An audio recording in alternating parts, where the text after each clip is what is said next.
welcome to our third panel of the industry series. We at the Canadian Film Fest would like to acknowledge that we are in Toronto and are meeting on the traditional territory of the many nations, including the Mississaugas of the Credit, the Anishinaabe, the Chippewa, the Haudenosaunee, and the Wendat people, and is now home to many diverse First Nations, Inuit, and Métis people. We also acknowledge that Toronto is covered by Treaty 13 with the Mississaugas of the Credit. We also encourage our audience across Canada to learn about and acknowledge the territory that you are on. As artists and storytellers ourselves, we recognize that we work and create on a land where the voices and stories of its Indigenous inhabitants are continuously stolen and diminished. We'd like to highlight the work of the Indigenous Screen Office and NSI and urge you to support their work in uplifting Indigenous voices. Welcome again to CFF, presented by Super Channel. I'm Alice. I'm Jen. Of CFF Industry. Woo! Yeah, we've really worked on this back and forth thing going on. Thank you so much for coming out today. We are also very grateful for the support of a few of CFF's long-standing sponsors, ACTRA Toronto, ACTRA National, Retake Film Rentals, which have allowed us to hold quality programming like this one for many years now. And we're also happy to be introduced to Set Protect this year, who have some treats for the audience that we'll fill you in on a bit later. Woo! Mysterious. So excited to have both companies represented on this panel with us today. This panel will go until 5 or just after 5 p.m. Please save your questions for the end. As before, please turn off your electronic devices. No dings, no bings, please. And we've been really thrilled. This was the first panel that kind of came to us when we were putting our programming together. There's obviously been a lot brought to light in our industry in the past couple of years, and it's wonderful to see the efforts that are being put into place to keep things safer, cleaner, greener, more equitable, healthier, happier. There is still so much work to be done, but we're thrilled to introduce this panel of changemakers, professionals here who are working tirelessly to just make our sets better. Am I right? Yeah. So without further ado, I will introduce you to Richard, our moderator. He is an actor, screenwriter, extremely talented friend. He's also he hosts great virtual dinner parties. That's a thing that I didn't know about, but we all know about that now. Some of his writing credits include Overlord in the Underwoods, Dino Ranch, 16 Hudson Sudden Master. You've done so much, Richard. And some of his on-screen credits, if you recognize him, are Transplant, Jet, Kim's Convenience, and many more. He's currently serves as the ACTRA Fraternal Benefit Society Governor and served as the ACTRA Toronto Treasurer focusing on diversity and inclusion, before disappointing his immigrant parents by pursuing the arts. Boy! Richard, thank you so much for leading this conversation today. For sure. Thank you so much. All right, we got this fantastic panel here with a whole bunch of great guests here. Like Jen had talked about and Alice, is that about bettering our sets. So we know that when we're doing filmmaking, we think about the usual things, the script, production, acting, and all that. But, oh, hey, what's up? But there's also a lot of things we can start thinking about, especially in terms of things like greening your sets, things about stories and what your stories can be, in terms of intimacy, in terms of also the mental health and physical health of the crew. So there's a lot of these other things we need to be talking about. So because that can sometimes be a bit overwhelming, we have a bunch of these guests here who are actually experts in these fields to talk about what they are, to maybe introduce you to these concepts if you don't know them. Maybe for some of you, you'll know some of these concepts. Maybe for some of you, it'll be a bit of a refresh, or maybe an idea that you had an idea but didn't know how specific it was. And then also, what are the tools you have? Because especially as a filmmaker, especially in Canada, you're thinking to yourself, I don't have enough money, I don't have enough time, how am I going to shoot this? And now I have this other thing to think about. So how do we end up being proactive to make sure that, because if you take advantage of all these resources, as opposed to some people, the regressive way is thinking, oh, this is going to be impactful negatively to my production, as opposed to, oh, actually, this can actually make my project better. It can make it better for the people who are working on it. It can make better stories. It can have better impact. So these are things that we start thinking about, having that mind shift of what your film can be and how to take advantage of these resources. So we got a bunch of fantastic guests here. Let me introduce you all here. So from my farthest over here, we have Alice Ride, founder of Managing Director of SEP Protect for Health and Wellbeing and Entertainment Industry. So Alice's background is in production, commercial and non-union film industry in Vancouver. When the pandemic hit, of course, we needed more specific COVID-19 compliance services. So Alice co-founded SEP Protect to cater to the COVID-19 pandemic. But now she's also actively changing the language and culture around mental health and well-being within the industry, including bullying and harassment. Say hello to Alice, everyone. Great. Next one here we have is Wendy. Oh, there we go. Sorry about that. Here, Wendy Potomsky, who's sustainability consultant and CFA and managing partner of Reduce Sustainable Office Solutions and Retake Furniture Rentals. So, how is she an expert? Well, so she has been as a pioneer. Just take. So she's been. After spending close to 15 years as a climate change and sustainability consultant for a large consulting firm, Wendy then started Reduce Sustainable Office Solutions, a wholesale broker of pre-owned office furniture that strives to divert products away from the landfill by supporting circular economy. And from that has now inspired her to create a Retake Furniture Rentals, a division of Reduce, which now helps to provide sustainable rental options of furniture to meet production schedules and project needs. So not only is she in the business, but she also has years and years when it comes to sustainability. So it's gonna be a great topic there. Hello, Wendy. Next up, we have Anisa Tejpar. So did it right? There we go. Yes, there we go. I need to be professional. So she's a Dora Award winner, and she's originally from Toronto. She's a graduate of the Canada's National Ballet School. She's an acclaimed dancer, choreographer, movement specialist, 20 years of experience in performance. So she's learned from theater intimacy educators, National Society of Intimacy Professionals, principal intimacy professionals, and intimacy directors and coordinators. So she has a huge depth of knowledge, and she uses that, of course, when it comes to not only her craft and dance and choreography, but also when it comes to intimacy, coordination, direction in terms of her skills. Give it up for Anisa. And last but not least, did I say yeast? I did, yes. So, last but not least, there we go. This is recorded for students too, great. Yazmeen Kanji is a filmmaker, cultural consultant, advocacy and outreach lead at BIPOC TV and Film, and founder of Films with a Cause. So she's an award-winning Muslim Indo-Caribbean filmmaker. Indo-Caribbean, yes, I'm Indo-Caribbean too. No, how often? There's so many of Indo-Caribbeans in the city, but like how many are in the industry or how many stories? Anyways, that's a whole other panel we can talk about. So she's a cultural consultant, Hot Docs Accelerator Fellow, Advocacy and Outreach, like I said, for BIPOC TV and Film. As well, she's a Dean Scholar graduate from the University of Toronto. She's double majored in Peace, Conflict, and Justice Studies at the Monk School of Global Affairs.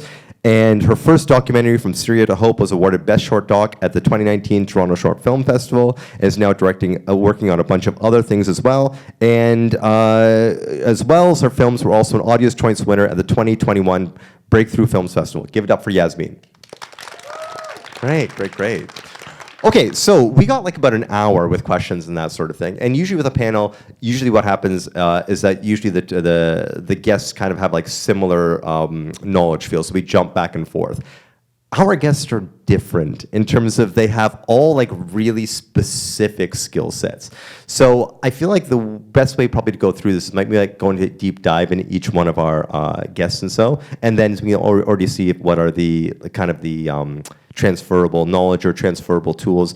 Not so much transferable tools, but maybe transferable learnings from each of the characteristics. Does that sound great to everyone here? I'd love if like Wendy was like, no, I don't like this. You throw it away. You have to do something else here. So let's start here, because I'm right here with Yazmeen. So Yazmeen, the reason we brought you on was about ethical storytelling. That was the definition of that, what that was. So maybe as a refresher for some people who don't know what that is, what is ethical storytelling when it comes to film and television? Well, specifically when it comes to people, because there's ethical storytelling when it comes to animals, but, my specialty and what Films with a Cause does is we're concerned for the well-being of people as well as the representation of underrepresented communities. So in that sense, ethical storytelling focuses on making sure that the environment in which the story is created is ethical, along with the story itself.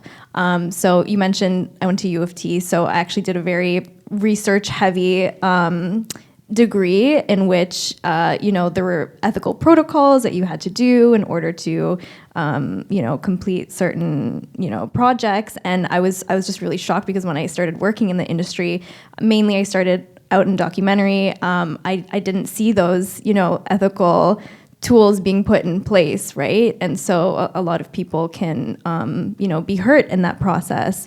And so it's a term that I think you can define it in many ways, but for me, it's about making sure that the story is told in a way that is reflective of the lived experiences of the folks who you are portraying in that film. Okay.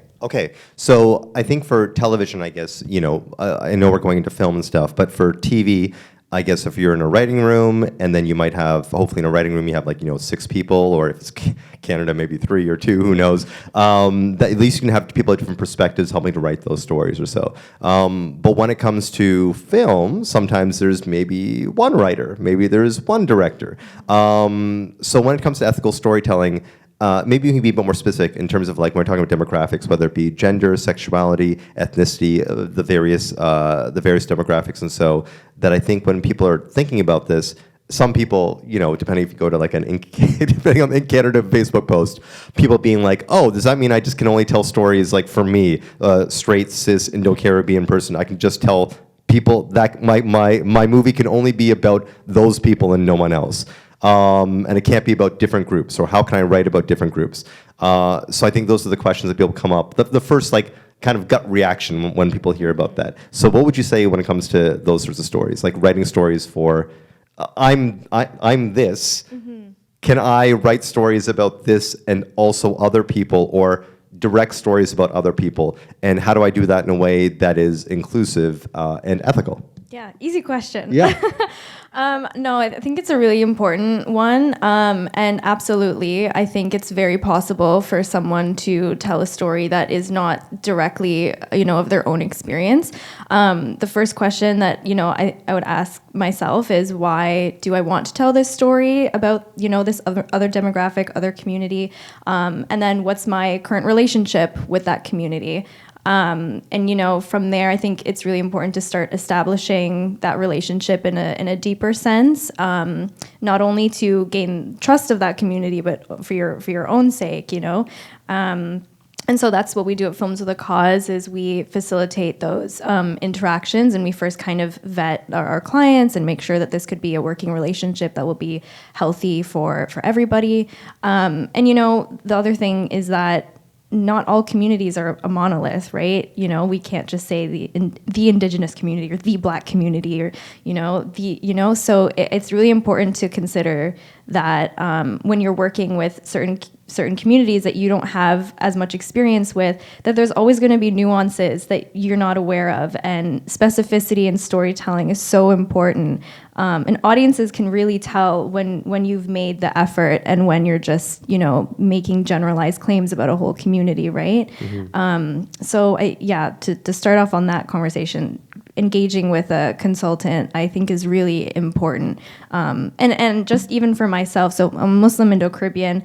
I take my own case study as a great example of this. I'm creating a narrative film about a Muslim Indo-Caribbean teenager, but I'm still actually using Indo-Caribbean consultants because I know that my experience is not everyone's experiences. And so for my sake and for my audience's sake, I just want to make sure that the story I'm telling will reflect realities and not cause further harm. Okay, so when you're saying you're taking, looking at these other consultants like yourself, so when we say we're going to talk to a consultant, is it just simply like, hey, here's my script, take a look at it? Is that it? Is there more things going on? Maybe is it that would someone come to you with the finished script? Would they come to you with the idea beforehand? Maybe they have the script. What happens when consulting comes into the later stages? Just because some people might not be aware of, when would you engage experts or so? For myself, I haven't used a consultant, but I have used friends of the community and talking with them in particular ways. But I'd love to hear maybe a bit more granular of how people interact with you, at what stage, what aspects do they interact to make sure that these stories are being told in an ethical way. Yeah, well, there are a lot of freelance consultants that are doing this work, and what we're striving to do at Films of the Cause is to kind of standardize this process, because there's a lot of folks who are interested in doing the work, but maybe they just have the lived experience and maybe might not have the industry knowledge of how to go about having those interactions in a way that makes sense for the creators and for the producers. And so what we've done and what we're continuing to do is recruiting folks who have at least one of those areas, like lived experience, industry knowledge, academic knowledge, and combining those skill sets to provide productions with consulting that makes sense for everybody.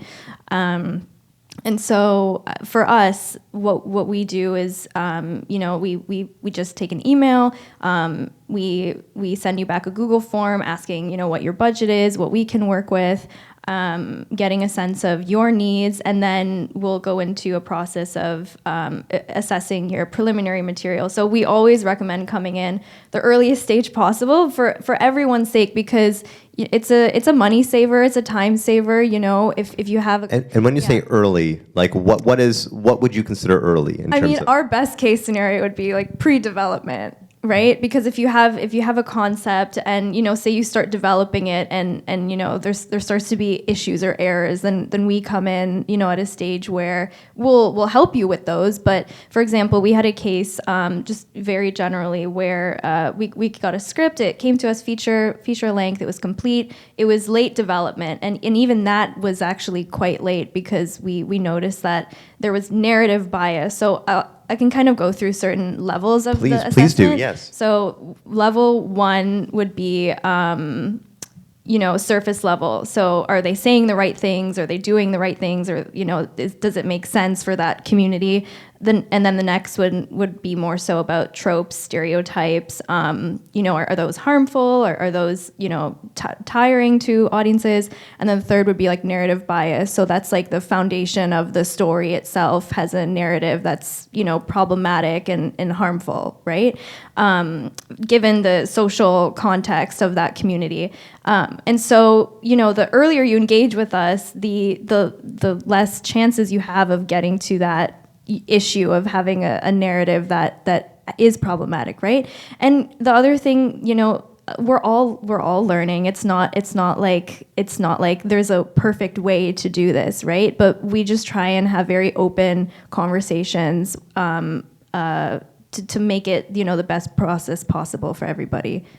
Okay. So when we're talking about consulting, you're going through all these particular levels, and so I guess my other question then for a filmmaker, that whether it be engaging service with you or another consultant as well, is that how would this filmmaker or writer be able to take these notes in a way that helps, I would hope, the person's proactive, being like, oh, these are actually going to help make my story better, versus another maybe, I wouldn't say a jerk writer, but maybe honestly maybe a scared film of a writer or so, feeling a bit more being like, oh, this feels like you're taking away my story, or this is going to mess up my story if we do it this particular way. So how do we navigate the idea of what someone's artistic vision is going to be versus that can also work in conjunction with ethical storytelling?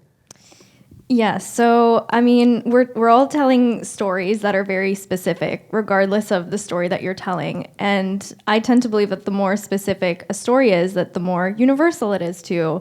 I recently interviewed Anthony Shim, who directed Rice Boy Sleeps, and it's such a beautiful film.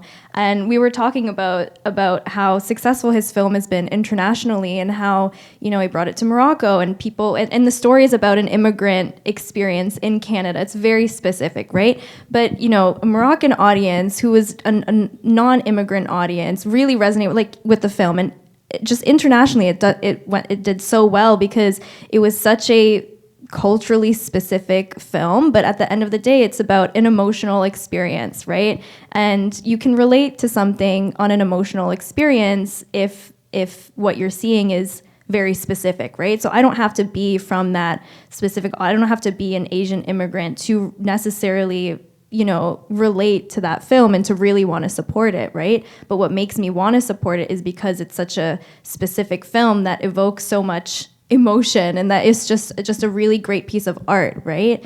And the reason for that is because it's authentic storytelling, right? So I think what people don't realize is that ethical storytelling is heightened storytelling. It's better art, in my opinion. Mm-hmm.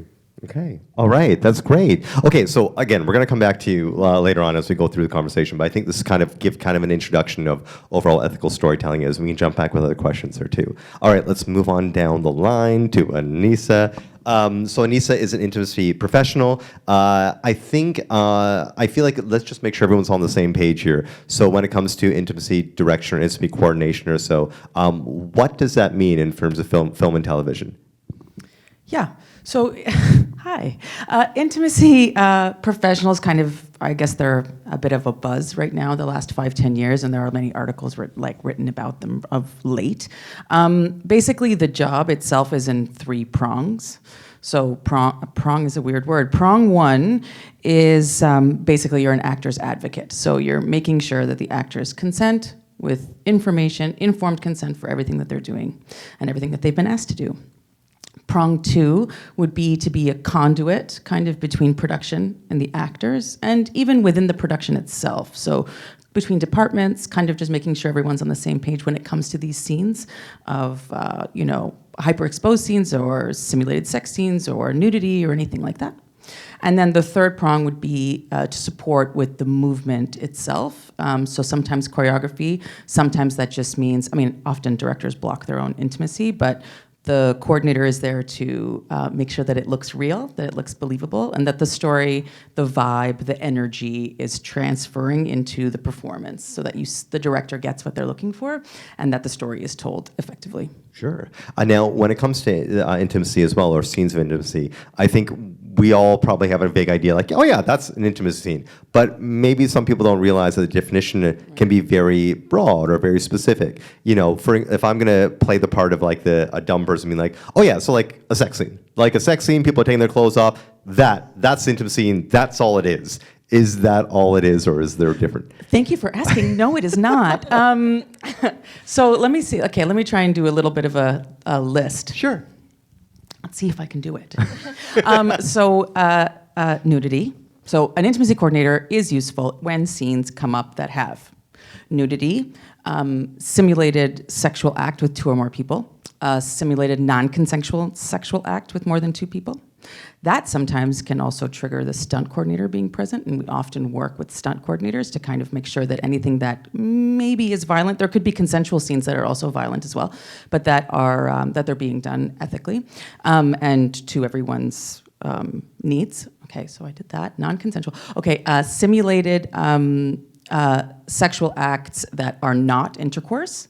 So that can be self-stimulation, that can be any kind of oral situation, and that can also be sometimes outdoor, car, things like that that are different kind of imaginations of what intimacy means, but between 2 or more people, or sometimes alone. Also, kissing.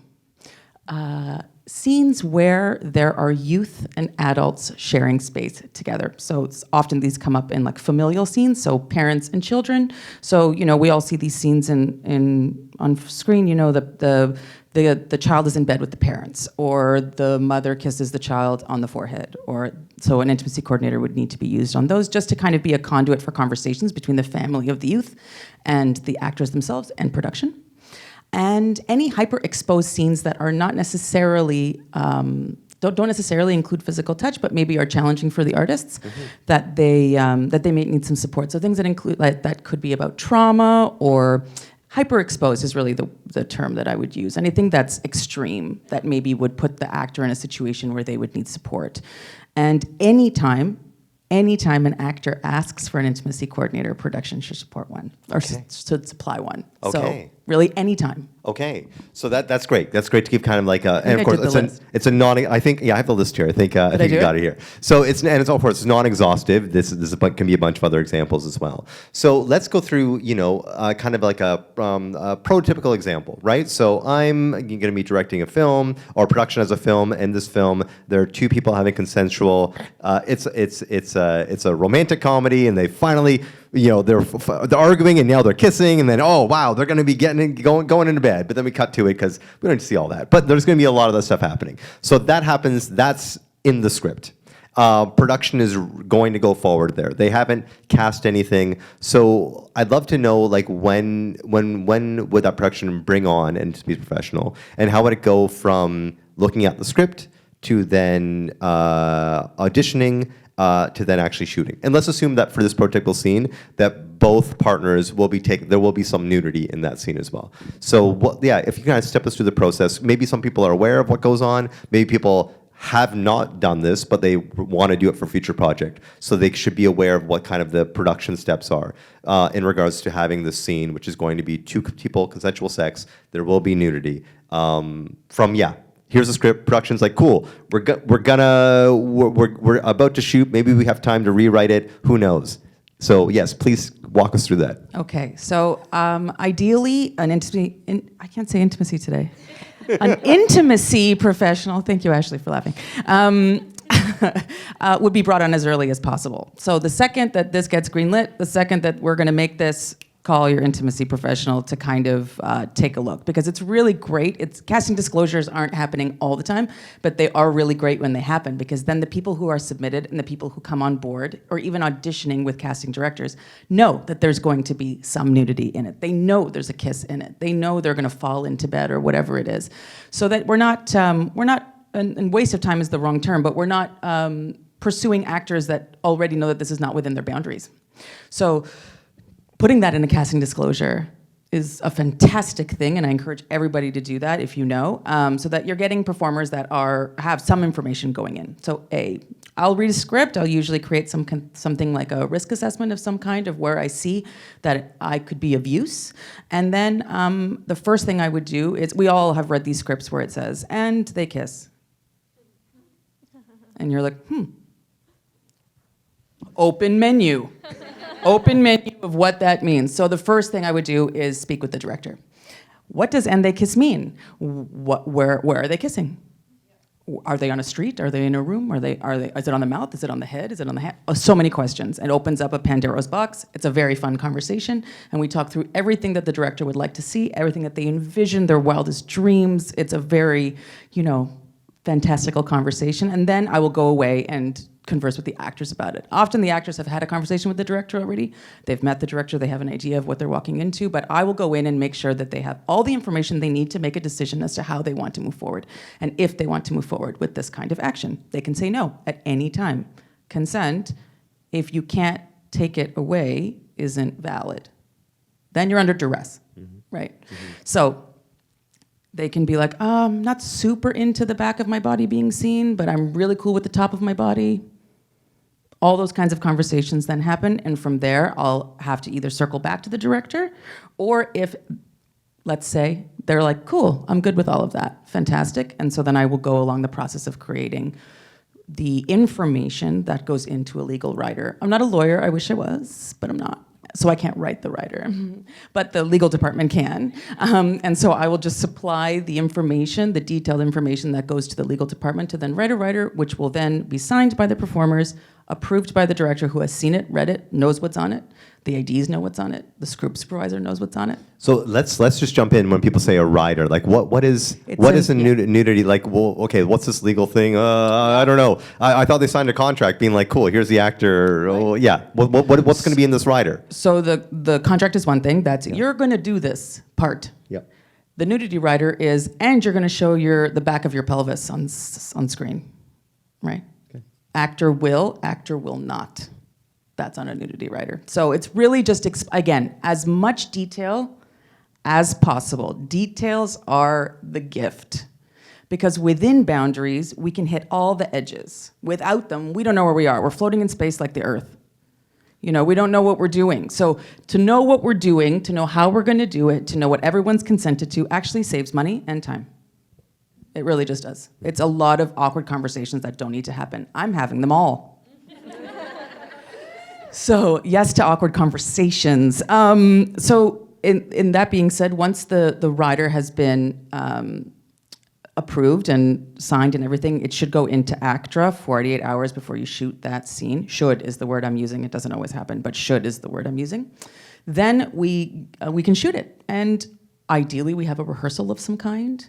Ideally, I will have spoken to wardrobe. I will have spoken to sets and props. If they're doing this beautiful scene in a bed, what is this bed? How big is it? Is it a king? Is it a queen? Is it a twin? How many sheets are there? What's the color of the sheets? Can this bed support weight? Can it support two people jumping up and down on it?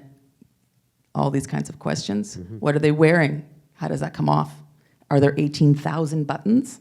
Because I can't shoot 18,000 buttons. Can we rig that somehow? All those questions, they all unfold. So that then when we get there, on the day, we're ready. We just do it. It's just an act of doing, and we go as fast and on schedule as we can. Great. So, okay, so we're going to shoot the scene. You know, our crew, we got 20, 25 people here. All right, people take off their clothes. They're going to start shooting these 20, 25 people around? No. Oh. What does that mean? Well, depending on the scene. So it depends. If it's a kiss and it's two people in bed with the sheets to here, I wouldn't necessarily close it, but there is options for close set, and I do close them often when there is any kind of intimacy. That's a conversation I have with all the ADs. Also scheduling all those things, how we close a set, what that means. Bigger productions broadcast to head office, they broadcast to networks. That is, all that communication has to be off. That's a very challenging conversation to have with executive producers. So you say all that communication, meaning that if they're Feeds. recording, the feeds that are going to the off-site and that sort of thing, turning those off if that's They a closed get turned set. off. All of the iPads get turned off. Everything. There are usually two monitors on, one for the director and one for the DP. Okay. That's the end of it. Yeah. So it really closes things up. And beyond that, there are no cell phones. There's no pictures, no set photographers on that day or for that time. It really just gets closed up to make it as easy as possible to move forward. Sure. Now, people are nude. Okay, they hit cut. Are they staying nude till the next take? Yes, they are. No, they're not.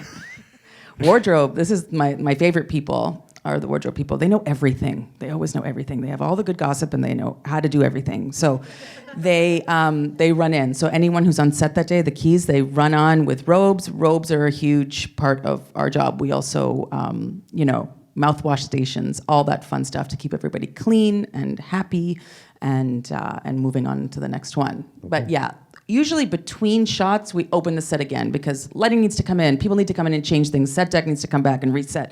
Everything needs to happen. So if everyone's robed up, separated, probably in another chair somewhere else, then that can all happen super quickly. Everybody gets out, we close it up again, and off come the robes, and we go again. Okay. So I guess the other thing too is so we've had the actors, the director, they have the nudity rider, intimacy riders all been signed and stuff. But in film, as we know, also Canadian film, things change, right? We gotta use a shot. We're losing daylight, et cetera, et cetera. So what happens if we're like, oh, cool? Can we change the shot? Can we maybe be more nudity? Can we do more kisses? Is that cool? Can we do that? What happens when you have a rider going on? It's an interesting conversation because production can't ask for more past the rider. So 48 hours, the rider's in. Ideally, 48 hours, the rider's in, and the production can't ask for more. And they know that. Everybody's very clear. I'm very clear with my communication about that. But on the other side, the actor can also change their mind. Again, consent is not valid unless you can change your mind.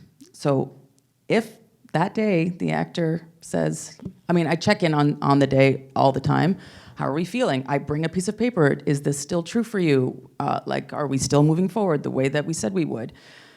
Here and there are changes. Yeah. And that's also an awkward conversation I have to have with the director, but it's one that we have to have. So how do we navigate that? Because if we have actors painful. here, if we have a director, for instance, say this particular scene narratively, these people have to this person has to be naked when they're doing this line, or maybe it's there's an aggressive kiss because that this shows this for the director or the writers, like this is an important part of the story, and the actors have signed it, the actor have put the rider on.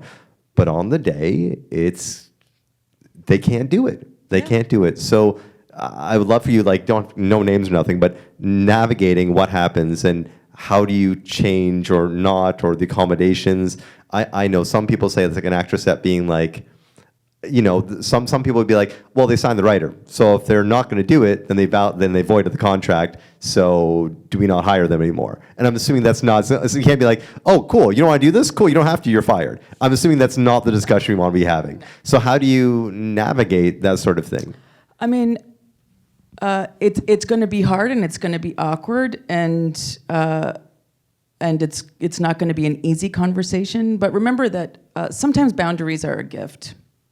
So sometimes you'll come up with an option that you hadn't thought of before. And as hard as it is for the director and the DP to kind of wrap their minds around the fact that we're not going to see what we thought we would, there's always another option.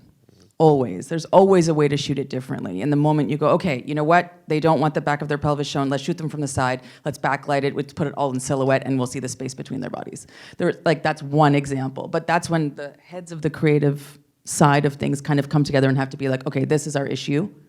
How are we going to navigate around it? There is always, I promise you, there is always another option. Always, always, always, always, always. It's never just one option.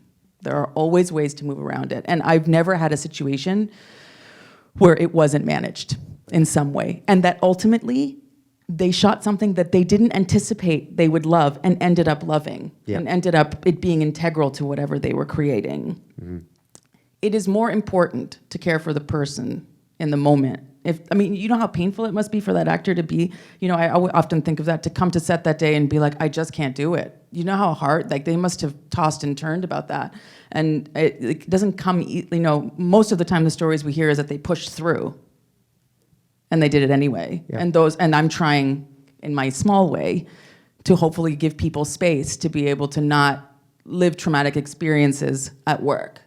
It also sounds that if you make those accommodations or adjustments, that the actor feels more comfortable and probably will end up being a better environment and the whole environment changes. The second everybody goes, oh, okay, fine, let's figure out something else. We might be a bit late. This is going to take a hot minute.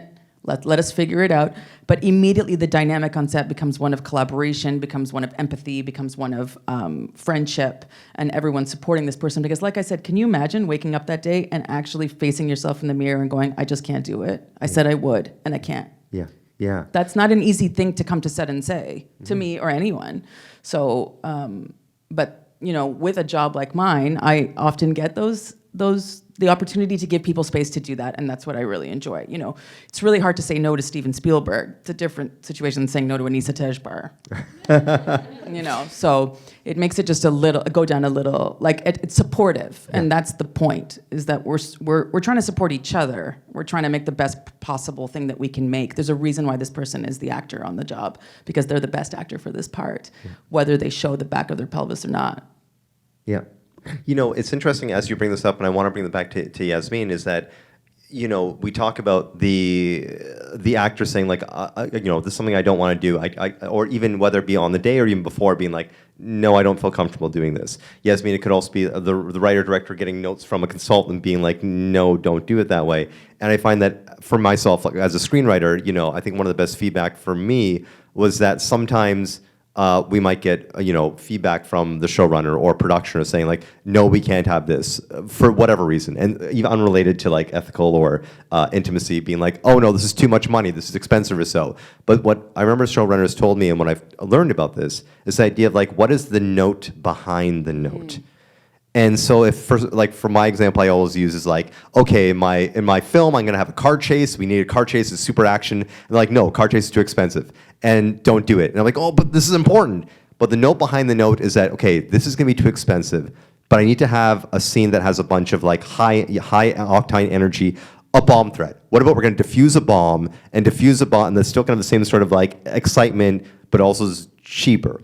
And the way I bring this over is that when you might get a note from a story consultant, or intimacy is coming in saying we can't do it this way, as opposed to the director or writer being like, oh, you've just ruined my vision. The idea, what's the note behind the note? Being like, okay, if here's the sandbox, and you're getting a note being like, this is actually a very racist trope or a sexist trope, or this might not be the best way. It's like, okay, well, I do want this character to lose face in this moment. But if we do it this way, it's going to be racist. What's another way they could lose face? And so it's still going to be funny, but not in a punching down way, as just this character might be just happen to be a jerk, or it could be that this actor.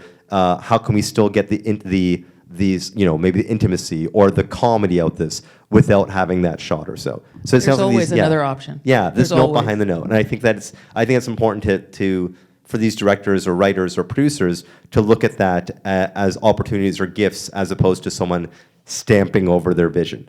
There's going to be a hot minute where they feel like you called their baby ugly, but really, Yeah. once they get past it, and we're all adults, so they'll get past it, and then they'll see the other side being like, cool, right? Like, we got to move forward. Yeah. And together instead of just mad and alone. Yeah. Yeah. No, and look, honestly, as a writer, when I've gotten these notes, not about these, but about those notes, I also have that, and you call my baby ugly, and I'll get all, and then it takes me a while to be like, okay, this is what they want, and I can do this. And oh, wow, this is actually way better than my initial idea, That right? often happens. Yeah. Okay, great. Okay, so let's jump in because I see over time here. Let's hand it on over to Wendy. Oh man, look at all these great experts. We can talk on your panel on everything here. So Wendy, we're talking about sustainability. Sorry here, I'm just going to go through all my questions here. So we have everyone here talking about ESG, environment, social governance, sustainability. What is sustainable when it comes to film and TV? I'm like, cool. I brought my water bottle on set, not my plastic one. I put stuff in the recycling. I did it, right? We saved the environment. So I'd love to hear more about sustainability when it comes to film and TV. Well, it's interesting that I'm on this panel. I could have been the last one here because everybody here is part of sustainability. So there's the E, which is the environment, and that usually gets the most attention. Greenhouse gases, climate change, but the S part is really important, and we just heard about that, and also we're going to hear about it. That's a social part. That includes, equity, diversity, inclusion, health and well-being, health and safety. These are things that are all very important on your set. The governance and transparency, which is the G part of sustainability, of the ESG, that's also really important. Business ethics, depending on where you're filming, depends on what kind of ethics and, if you're in North America, you're fine, but if you're going to remote places, you have to look at the biodiversity of where your sets are and the impact that you leave when you come into some of the protected areas and then you do your film and then you leave. But I think I'm here to talk about the E part, so we've got enough people about the S and G today. It's really about trying to do no harm for the future while you're operating today. So one of the things that I've been blessed by focusing on this since about 2000. So I'm a veteran, old school, aging myself basically. But I've been helping companies figure out how to reduce their energy consumption and thereby reducing their greenhouse gas emissions. That was kind of early days. What we moved next to was waste. And waste is huge, whether it's food waste on your set. And the one thing that I've done with a friend of mine, I've got the sustainability background and he had office furniture background. We've joined together and we created this company called Reduce Sustainable Office Solutions. And then the whole goal was to divert furniture from landfill. Companies paint their walls another color and buy new desks and chairs, and they throw it all in the garbage. It's amazing. So our goal is to take that furniture. We have 26,000 square foot warehouse in Richmond Hill, and we've invested that money so it doesn't have to go into the garbage if we can't resell it immediately. So we bring it all back to our warehouse, and we take like your cubicles in your offices, we take all the fabric off, put new fabric on, so it's basically new. So we're reselling stuff that's 20, 30 years old, and it's like brand new. We have desks and chairs. So the one thing that we can do specifically with Retake is when you're setting up your production office, we can rent you furniture. You have a 6-month show, we can rent that for you for 6 months. If you need it, if you want to buy it, you're long term, we can work on that. For your sets, we get office furniture, so with the typical desk chairs. But think about when you go into an office building, you see the lounge area, the couches, the plants. There's a whole bunch of other things that we have. So when you work with us, you can use it, rent it, short-term, long-term, we'll work with you, and then give it back. And so we'll take it back from you so you don't have to incur that cost to get rid of it at the end of the set. And then you also know that that it's not going into the garbage from your set. The other thing that I think is really important is think about kitchens. Like if you're on set, you have a production office, we get fridges, dishwashers, coffee mugs, plates. We get all this random stuff that no one thinks about. So depending on what you need, just call. If we don't have it, we don't have it. If we have it, we'd love to find a way to work within all of your budgets. I'm going through some of the questions you're going to ask. Sure. I already know what he's going to ask me. So, but we can work on whatever your budget is. And, you know, our inventory is dynamic.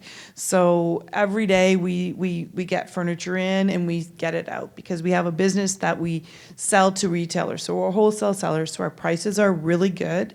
We fix everything up. And it's, you know, pre-owned is okay. You're shooting something for 2 weeks. Why do you need to buy something new? Come work with us, and we set up this company, this division, so that we can respond to your needs. So we've had somebody come out. She sat in our warehouse for like 4 hours, measuring things, looking at this, taking pictures, calling back to the set to see what we could do. And in the end, she needed a chair for the day. We're like, just take the chair, you know, come back. Like, you know, we're here to help, and that's kind of what we want to be able to do. So it sounds like, you know, this service being offered, like without the service, it's are honestly productions just like buying a bunch of furniture and then throwing away, or buying it new instead, you know, like. You know, one of the things that there was a film, a short series, I guess, filming in Scarborough over the last year, and we rented them all of their production furniture. And when the showrunner switched halfway through, and the one that ended the show was talking with us, and she said, when I'm in Vancouver, there's 3 companies I call. They just come in and set all this up. Here, no one seems to know who to call, what to do, and I'm like, well, call us. We can set this up. I mean, we're prepared and we're geared for your production office. When you're looking at sets, it's really unique, and you have a vision of what you need. We might not have it every time, but we have 26,000 square feet of stuff to look through. So come, we can do video calls so you can see. If you don't see anything you like, don't take the trek up to Richmond Hill, but you know, that's what we can do. The other side of this is, you know, I am a sustainability consultant. So there's a lot of things you can do just walking through sets. You can look at waste, but waste is the biggest one that we have right now. And the circular economy is taking up steam. Like, it's picking up steam, it's going. It's like, how do you get things back in? So even if you bought new, call us or others. Maybe, you know, if it fits into what we do, we could resell it. Restore is huge place that you can redonate stuff to. And there's one downtown on the lakeshore, I guess, in Carlaw, and they take stuff like this. They're not like the Value Villages. They want like big stuff if you have furniture and stuff like that. So that's another spot to go if you don't come to us. But there's a lot of ways to reduce waste on your set, and we're just one of them. Okay, so in a more broader context of environment, and so it's like, say we're doing a film set, it's fairly independent, so it may not be using a lot of furniture and so, but you know, I'd love to hear about some other ways that film sets may be, you know, wasting. I think we talked about over the phone, but you know, the trailers, diesel engines, food. When it comes to, you know, all the other, you know, various like either paper or so, and just like pointing out where those things that where film and TV sets are wasting, and how can they waste less. Yeah, well, talking about waste, so food is huge. One of the things that I was surprised about and very excited about is I went to the exhibition, and I was like, why is everything going in one garbage bin? And I was in a huff. You know, there should be recycling, there should be a compost. And then I went and talked to somebody, and they said, all of our vendors have to have compostable everything. So the fork you're using is compostable. The plate you're using is compostable. So there are ways on site where you can end up with a single stream garbage, which is all compostable, and so that's one simple way to do that. Or find a way, call us, go to Value Village, get real cups. Don't get the water bottles. Invest in one of the, in a water tank. I mean, it is an investment, but when you're buying bottles and bottles of water and then you're throwing them away, it's still a waste. Food, find ways to buy local, partner with people near your set. And the biggest thing is when you're on set, try to reduce your footprint. I mean, if you're on set for a long time, electricity and generators are huge. There are new technologies coming. Some of them, you might have to partner with other people because they're a little complex from an electricity perspective. But as the battery technology improves, there'll be ways where you can actually you can charge your batteries in the evening at the lower cost and use that all day when you're on set. So there are innovative ways coming, but they're a little bit more complex from an energy perspective. So small independent sets might not be able to do something like that. But the large houses might be able to work with the Toronto Hydros or other people in the industry to find ways to divert. Because diesel generators are terrible, and it's one of the biggest challenges that we have in the energy industry to reduce our emissions. Okay. All right. So with these particular solutions, I guess the other, and we'll bring this up. You know what? I have a question, but I'm gonna yeah, because I think it's more of a general question I want to use for that here. Just because I know we still have a bunch more. We're itching to go. So much stuff here, and then Alice. So our final guest here before we kind of jump into Q&As and stuff is Alice. So Alice, I'd love you to talk a bit more about Set Protect and about the broader topic of mental and physical well-being when it comes to crew and production. Because I think anyone who's worked on set and worked on those hours and worked it can be like, yeah, I love doing this, but there's a lot of problems. There's a lot of problems about this. But yeah, so I'd love to hear about Set Protect and also general about that topic. Yeah, so hi everyone. Lucky last, lucky me. What do I do again? After listening to all of you. Yeah, that's a great question. I think that's a problem in film that we have. There's a few problems here at hand, but one of them is specifically when I say, well, I own Set Protect and we offer health and wellbeing services to the film industry, people kind of go, oh, that's great. What does that mean? So what that means is that, well, I think it's actually better if I tell you a story of how Set Protect came to be.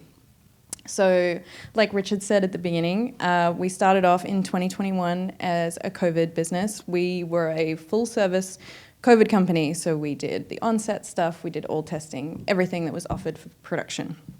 Because we saw that need. Especially, I come from the non-union and commercial film industry, and we didn't have that kind of support.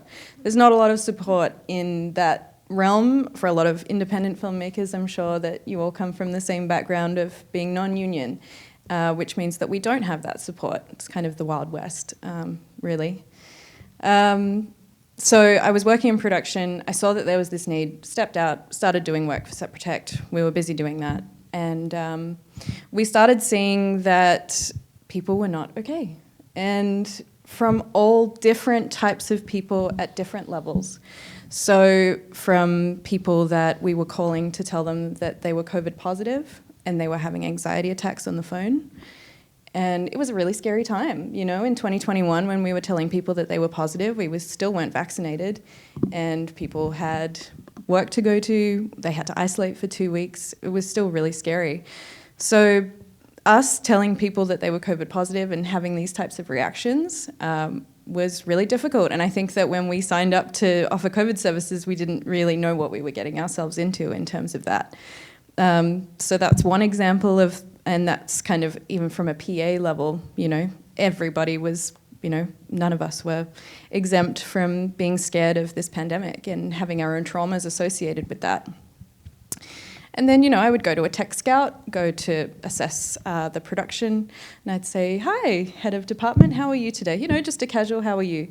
And then I would get a full download of their current mental state.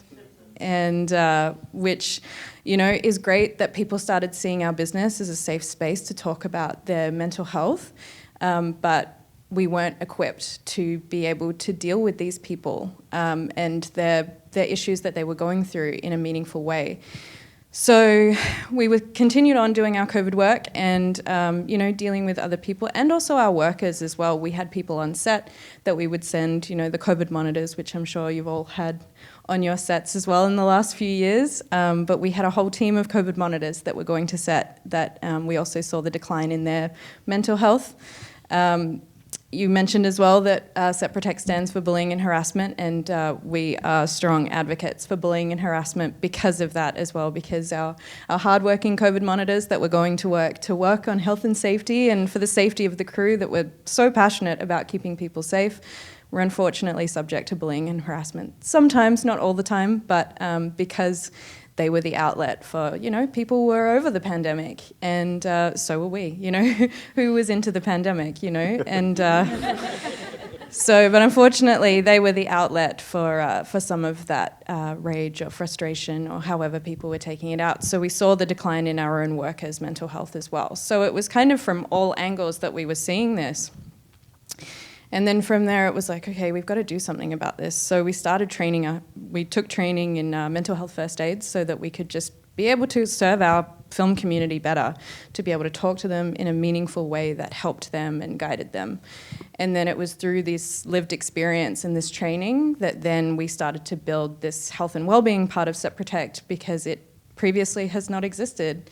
Health and wellbeing is not synonymous with the film industry.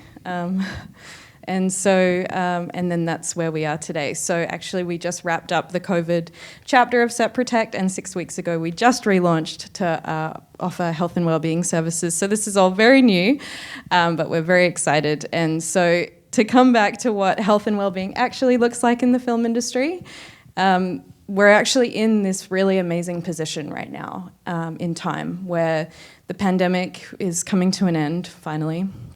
But there have been so many technological advances in this time to make things accessible for people, to have Zoom conversations and meetings with people that aren't in your vicinity, things like that. And the same is true with healthcare. So right now with Set Protect, we offer a Set Protect membership, which we have some announcements after this, which is exciting. But we offer Set Protect memberships, which connects you to a company called LifeWorks. Now, LifeWorks, they have been around for over 50 years as a medical company. They offer these services. It's mostly for people to offer if you're employed somewhere. However, I come from a non-union film industry. I've been in film for 7 years. I'm never probably going to be employed by the film industry, so I'm never going to have access to that support. Indie workers, anybody, people working towards their union memberships, sometimes people go their whole careers without being a union member, and therefore they never have the support that they need. So now, with the ability that we can offer a membership to people, you can now have access to that. So you can have access to that on an individual level, but we also offer that to productions, whether that be, if you have an independent film and you're running for, say, 2 months and you say, hey, we've got 40 crew members that we want to cover and offer this to, we can offer flexible contracts like that and make it accessible to everybody. So you could have an ongoing contract. You could be a union. You could be a business. We can offer that for everybody. We just want to make services like this accessible. And what does, so say, this independent feature, 2 months, 40 crew, what would they get? Say they would work with you. So they're like, okay, cool. What's LifeWorks? How do those crew access it? What's the benefit of accessing these services? Yeah, great question. So LifeWorks is all virtual, so it's accessible on your phone or your computer 24/7. So this is a huge problem with the film industry as well, is when we were developing these services, it was like, okay, well, unions have benefits which are so great and they offer great things, but a problem with film is that we don't have conventional work hours and we don't have the time to leave set. We don't have the time to follow up with regular counselling sessions or physio sessions or whatever you need. We just don't have access to that. So this app we have created it. There are so many different services that you can choose from LifeWorks, but we have curated it specifically for film workers that includes access to general practitioners. So even if you just need a subscription refill, you can pick it up on the way home because they call it into your local pharmacy. You can do that in 5 minutes on your lunch break while you're waiting in line to grab your food from the catering truck. It also has mental health support, so you can be connected to a counsellor. Any sort of specialist you need as well, it's all in the app as well. And also substance use, which is definitely needed in our industry too. So it encapsulates all of those things in one app that you can access anytime and anywhere. Yeah, I think I see from as a WorkSafe BC that I feel like British Columbia, where you're from, has a lot of emphasis talking about substance abuse, and has really done a lot of focus. And I think other places, I know through my work at the AFBS, talking about seeing that is also a major thing that we know, but we don't really talk about that much about how substance abuse can be a major thing in the work that unfortunately in the work that we're doing here. Yeah, absolutely. And I think that's the problem with mental health in general, is that people don't talk about it. And that's how stigma happens, is when people don't talk about it, because it becomes shameful. And so that's what SetProtect stands for, is to talk about these things and to make light of them. And something else we offer, in as well as these memberships, is workshops, because unfortunately we saw a couple of years ago, we lost someone from our community, and being freelance and not having any kind of support, it was just like, okay, well, everyone get back to work.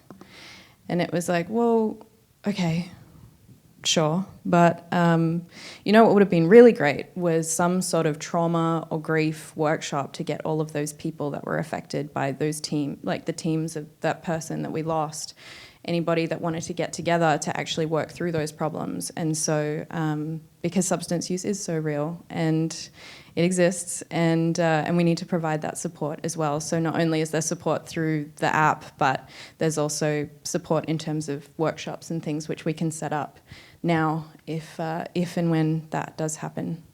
Okay. And I also I think your focus, you talk about the non-union field, is that, yes, when people are parts of union, they do have access to those services, but a lot of folks, they either work for a while non-union and switched union, and sometimes we always talk about how non-union can also be a bit, like I said, a bit of a Wild West. So it almost sounds like that's where they need those services even more in that aspect of the industry.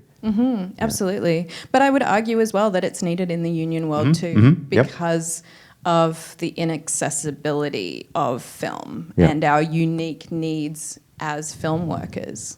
And so there are actually quite a few people in the non-union film world who also dabble in union as well, who keep one foot in both, and who say, well, yes, I have benefits, and it's like, okay, great. When have you used those? When did you have the time to use those? Yeah. Okay, so this is great. Alice, this is all great. Like I said, it's almost like it's like, okay, cool. Here's a great way to introduce your stuff, and now we're almost at 5 o'clock, and you're like, oh no.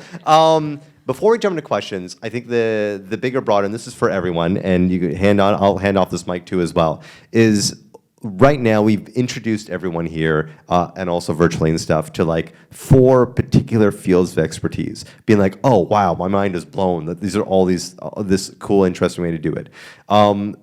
But the other question that people are asking is oh, is this going to cost me money? Is this going to cost me more time? I'm a Canadian independent filmmaker. Where do I get the resources? So I love you to address that sort of thing. I know what the answer is going to be in terms of how is this also going to have the long-term effect? Or so I guess the question is oh, won't this cost me a bunch of money up front? And I'm sorry, I don't have the money to do this. Maybe for my next production, when I make it big, I can do that. Yeah, so why don't we hand it off back and forth in terms of what would you say to when people are saying, oh, sorry, I just don't have the budget for it. It's not, I'm just going to push that off to the next project. What would be your response to that? I mean, for SetProtect, you can purchase it individually if your production or union or business doesn't want to opt into memberships for everybody to supply that to their people. But if a production is saying, I don't want to do that, it's like, okay, well, let's chat about that. What kind of money do you have? Because we do want to make this accessible to people. Like at the moment, it's $38 for an individual membership per month, which, you know, who's ever paid for Bumble Premium per month, you know? Like, that is something that's a very similar price, I will say. So, but if you come to me and you say, actually, $38 per person is a little bit too much for my 180-person crew, or even if you're an independent film and you say, well, I've got 40 people and this is my budget, it's like, okay, well, how about we, you know, there's a lot of different price ranges here that we can work with, but even if we bring it down to $25 per person because your budget is so small, even for 40 people, that's $1,000 per month to cover your people, which really isn't a lot of money. So what I will say is that we can work with any budgets, basically. It's kind of, talk to us, we'll make it work for you, because we want to be able to offer this support to your people.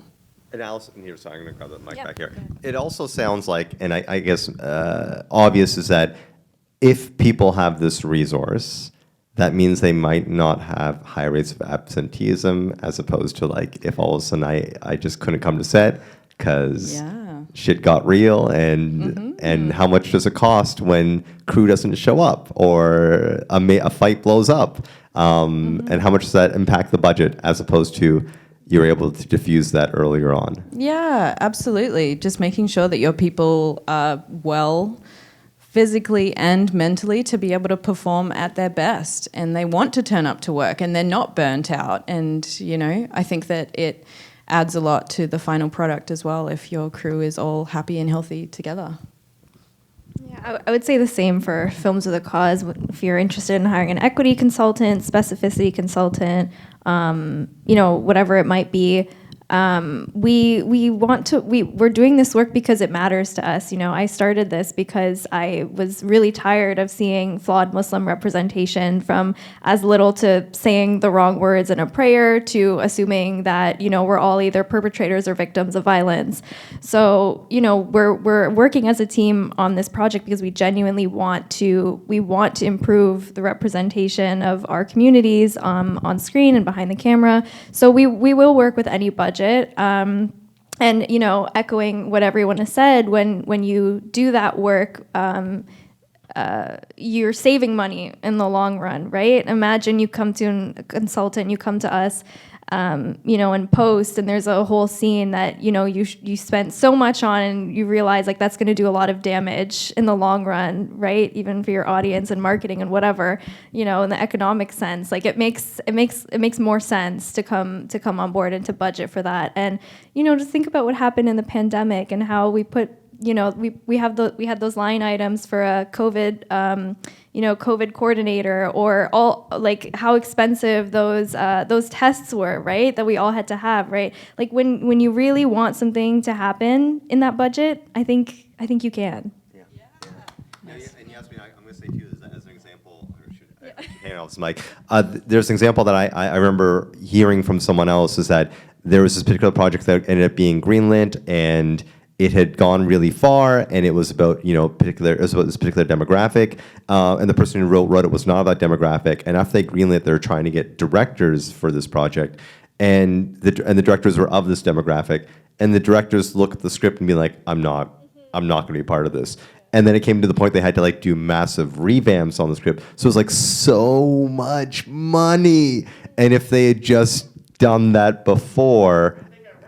Yeah, well, there we go. So, you know, so this idea of like having this idea that you're thinking like, oh yeah, but it's just another step, it's gonna be so annoying, as opposed to like all that additional cost after you've gone through that, and then trying to, and all, it was a lot of money. It was a lot of money. But yeah, cool. Anisa, I'm gonna hand it back here. Well, I was just going to say, if you buy pre-owned office furniture from me, you might save some money to buy all these services. Or pre-owned office furniture from anywhere. I mean, but that's the thing. Like, you can find money. Like I'm a product, so you either need it you're going to need a chair, you're going to need a desk, you're going to need something on your set. But these are services that are really important. And so find ways for the hard costs that I'm going to provide you to save the money, to free up the money in your budget for other things like this.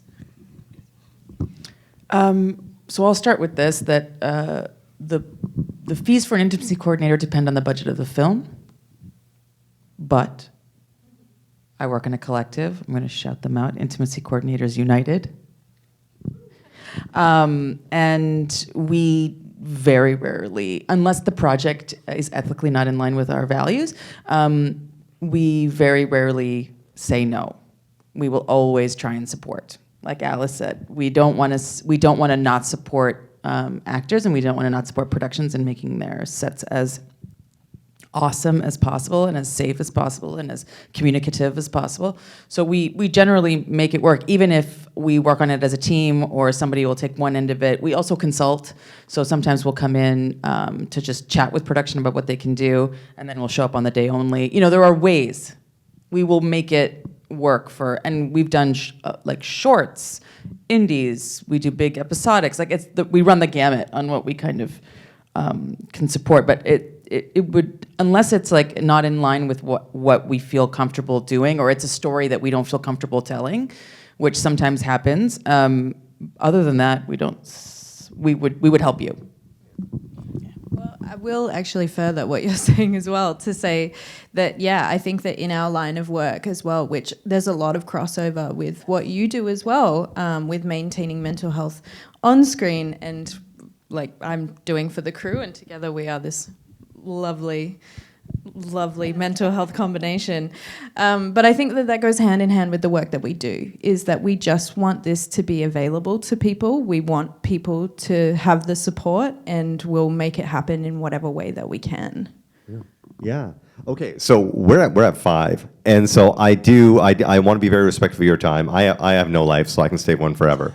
But I do want to have a chance. I do want to have a chance, if it's okay, to have a couple of questions, and then of course also make sure that you all get to shout out all of your links so people can find out more about you and that sort of thing. So, you have any questions here? I'm seeing. Sorry, I see this person right here. Go ahead. The hand up. Question for Anisa and Alice specifically. When you're... Sure. And I'm just going to repeat the question just for the folks who are recording in case we can't hear it here. So the question was specifically about when the film or the topic is about trauma, a traumatizing situation, what would be the process, the most ideal process to make sure that the actors and crew are being taken care of when perhaps the director who's shooting that doesn't have the time or might not have the entire bandwidth to be taking care of the cast and crew. So how do we make sure this is going to make sure that it's still supportive and welcome for folks? I'll let Alice start off, and then I'll hand it off to Anisa. Yeah, that's a great question. So right now, in terms of an individual from Set Protect being on set, we don't have that in place yet.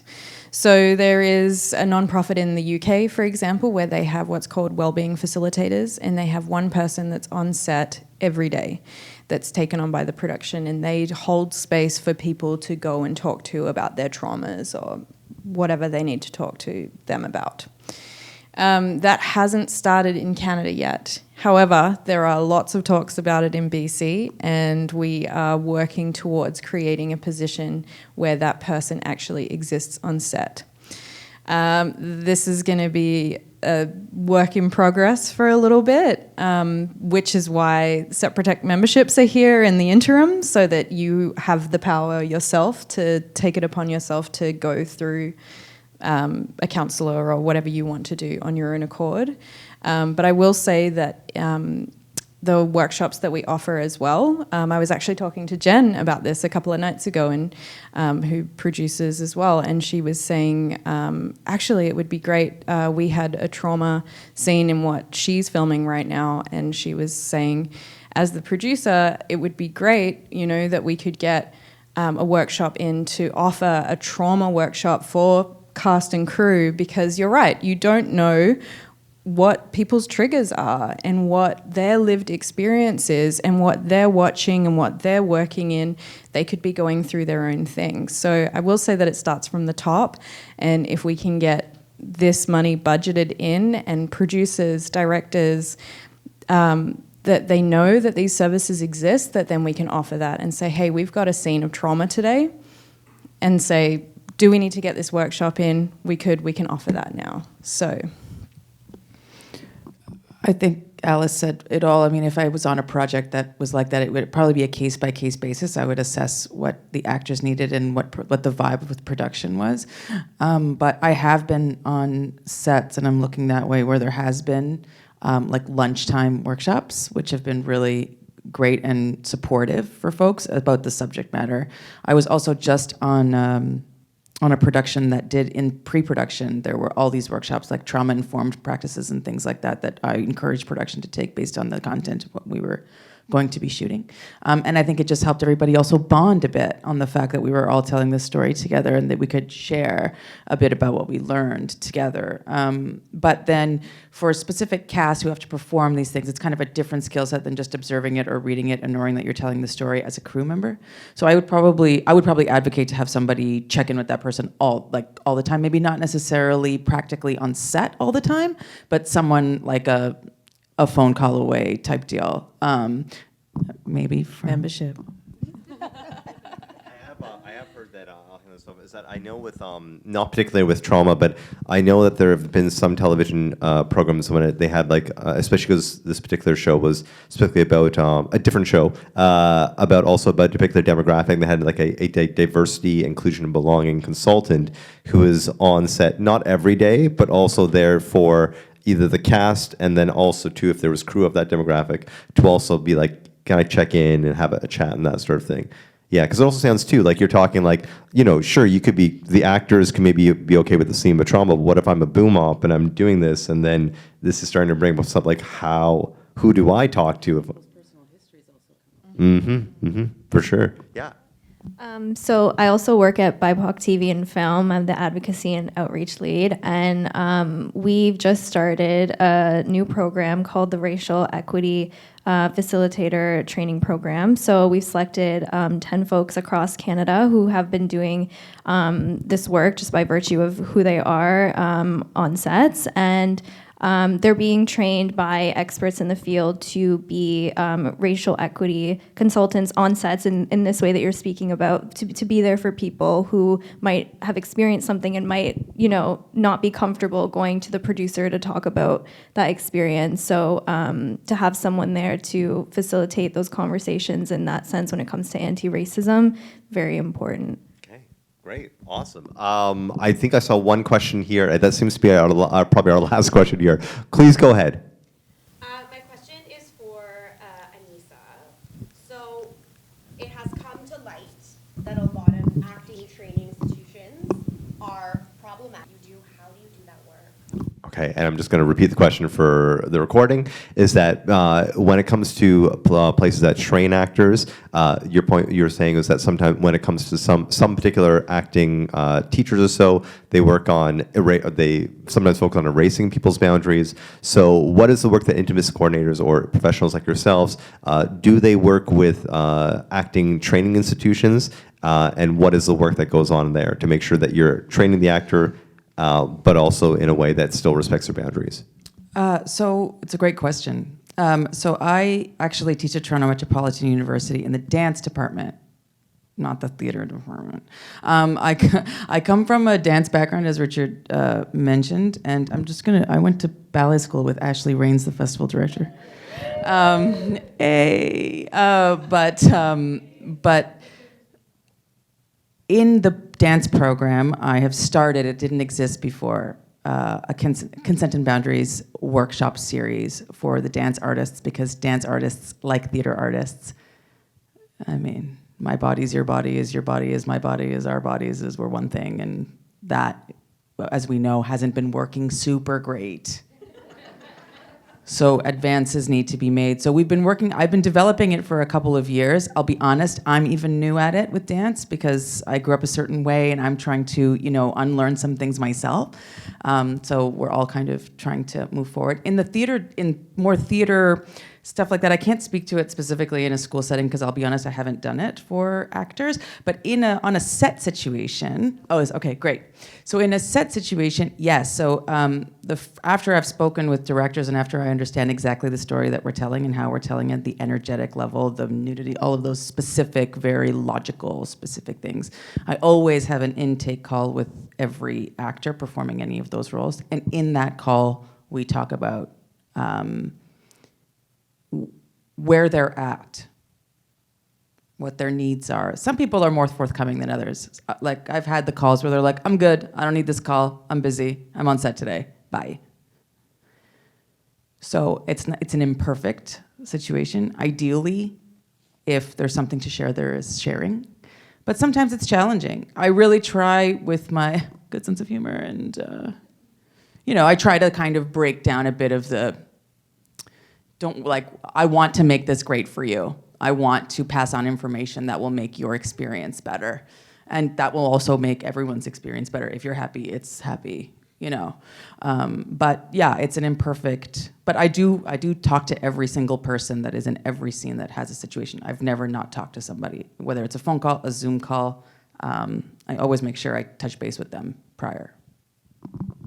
Okay, all right. Okay, so I think we're at the time here. So before I go, because we have these great experts, is that I'm sure we had a lot of great conversation, and also for people who are watching this virtually, I'd love to ask folks that if you have any particular links, any places that people can get in touch with you, find out more about your resources, etc., please shout them out, etc. So I'm going to hand this off here to Yazmeen. So we're at Films of the Cause on all social media platforms. I'm at Yazmeen Kanji. You can find out more about all of the breakdown of our services at filmsofthecause.com. It's all right. Sorry. So my collective is at Intimacy Coordinators United on Instagram, and I'm at Anisa Tejpar, ANISA TEJPAR. Well, I probably have the least social media here, but you can look up Retake Furniture Rentals. I think we have an Instagram, probably not that active. And Wendy Potomsky, you can find me on Twitter. Thanks. So you can find us at setprotect.ca. We're also at set.protect on Instagram. Another thing that I brought that I would like to talk about is some wristbands that Jen is going to hand out. Woo! This is another resource that's come out of BC. They're called Call Time Mental Health. They're a great resource. I encourage you to check them out. You can grab a wristband on your way out. They were created by the union reps the film union reps and guild members in BC, and they've created a lot of great mental health resources online that you can access. Some of them are BC specific, but there's a lot of good information on there that I think that filmmakers everywhere in Canada could benefit from as well. So you can check out Call Time Mental Health as well. Great. Thank you so much. Before I hand off to Jen, so thank you so much to our guests. I think it's been, it's a limited amount of time. We got a ton of information. I'm sure that some of it might have been new, some of it might be refreshed. I hope what this does is, to people who didn't know about this, I hope it opened up their minds. People who did know got it deeper, and I hope it showed them how exciting this can all be, how it can make for way better stories, and also not just way better stories, but also having the people that are involved with it, your cast, your crew, your creatives, that can also make them mentally, physically, helping the environment, because all this stuff helps with the product. It helps with the product and the people you're working with, the longevity of your career, the career of everyone else, and I hope this ends up being an idea of like, oh, I now want to learn more, and I'm now going to reach out to these people to help make my film better in a way I never even thought possible. So thank you so much. And that's all I got. I'm going to hand it off to Jen here. Thank you. You just took the words out of my mouth. Thank you all for coming to this important conversation. Thank you all. We could have a masterclass in everything that you do, but I think just starting here is a start.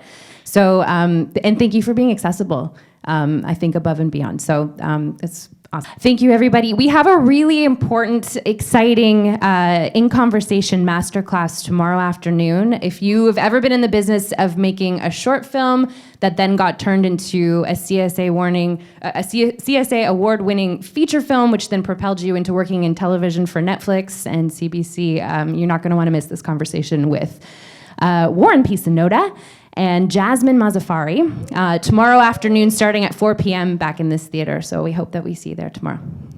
Yay!